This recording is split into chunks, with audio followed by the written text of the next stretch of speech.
বুড়ি মরতেও পারে না, যে বুড়ি মরবো আর আমি একটু শান্তি পাবো। সারাদিন এই মুখ পরিষ্কার করতে করতে আমার জীবনটা শেষ। আমার জন্মই হয়েছে বুড়ির সেবা যত্ন করার জন্য।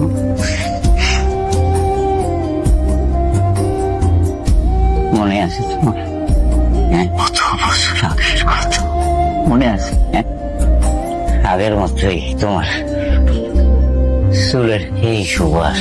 আচ্ছা, তোমার মনে আছে খোকা যখন এই এতটুকু কি যে দুষ্টুমি করতো, সারাদিন তুমি ওর পিছনে দৌড়তে, আমি তীর্থের কাকের মতো তোমার কাছে জন্য বসে থাকতো, তোমার একটু কাছে পাওয়ার জন্য। কিন্তু তুমি খোকারে সময় দিতা, মনে আছে? আমার সেই খোকা বিয়ে করছে, বৌমা আসছে,